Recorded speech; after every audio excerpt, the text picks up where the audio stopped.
ఓం నమో భగవతే వాసుదేవాయ. అందరికీ నమస్తే అండి.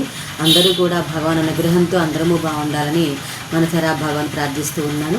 ఈ రోజున నారాయణ కవచంలోని 13వ శ్లోకం గురించి అయితే మనము నేర్చుకుందాం. ముందుగా శ్లోకం అయితే విందాం.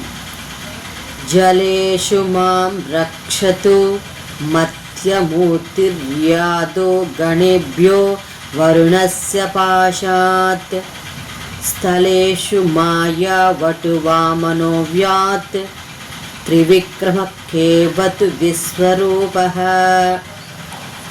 ఈ శ్లోకానికి అర్థం ఏంటంటే, మత్స్యరూపధారియగు భగవానుడు క్రూరములైన జల జంతువులనడి వరుణపాశం నుండి రక్షించుగాక.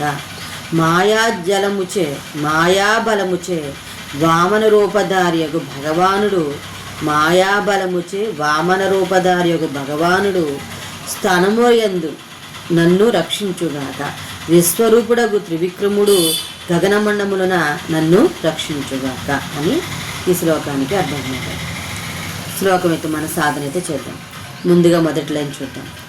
జలేషు మాం జలేషు మాం జలేషు మాం రక్షతు రక్షతు రక్షతు మత్స్యమూర్తిర్యాదో గణేభ్యో మత్స్యమూర్తిర్యాదో గణేభ్యో మత్స్యమూర్తిర్యాదో గణేభ్యో వరుణస్య పాశాత్ వరుణస్య పాశాత్ వరుణస్య పాశాత్ జలేషు మాం రక్షతు మత్స్యమూర్తిర్యాదో గణేభ్యో వరుణస్య పాశాత్ జలేషు మాం రక్షతు మత్స్యమూర్తిర్యాదో గణేభ్యో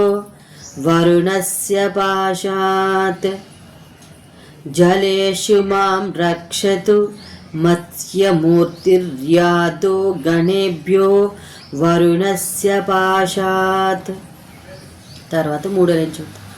స్థలేషు మాయా వటువామనో వ్యాత్ స్థలేషు స్థలేషు స్థలేషు మాయా వటువామనో వ్యాత్ మాయా వటువామనో వ్యాత్ మాయా వటువామనో వ్యాత్ త్రివిక్రమః కేవతు త్రివిక్రమః కేవతు త్రివిక్రమః కేవతు విశ్వరూపః విశ్వరూపః స్థలేషు మాయా వటువామనో వ్యాత్ త్రివిక్రమఖేవతు విశ్వరూపః స్థలేషు మాయా వటువామనో వ్యాత్ త్రివిక్రమఖేవతు విశ్వరూపః జలేషు మాం రక్షతు మత్స్యమూర్తిర్యాదో గణేభ్యో వరుణస్య పాశాత్ స్థలేషు మాయా వటువామనో వ్యాత్ త్రివిక్రమఖేవతు విశ్వరూపః జలేషు మాం రక్షతు మత్స్యమూర్తిర్యాదో గణేభ్యో వరుణస్య పాశాత్ స్థలేషు మాయా వటువామనో వ్యాత్ త్రివిక్రమఖేవతు విశ్వరూపః జలేషు మాం రక్షతు మత్స్యమూర్తిర్యాదో గణేభ్యో వరుణస్య పాశాత్ స్థలేషు మాయా వటువామనో వ్యాత్ త్రివిక్రమఖేవతు విశ్వరూపః. తర్వాత మనం 14వ శ్లోకం నుంచి అయితే నేర్చుకుందాము. అంతవరకు స్వస్తి. ఆ భగవాన్ యొక్క అనుగ్రహణ మనందరిపైన ఉండాలని కోరుకుంటూ ఉన్నాను. సర్వేజన సుఖినో సమస్త మంగళాన్ని ఉంచి స్వస్తి. ఓం నమో నారాయణాయ.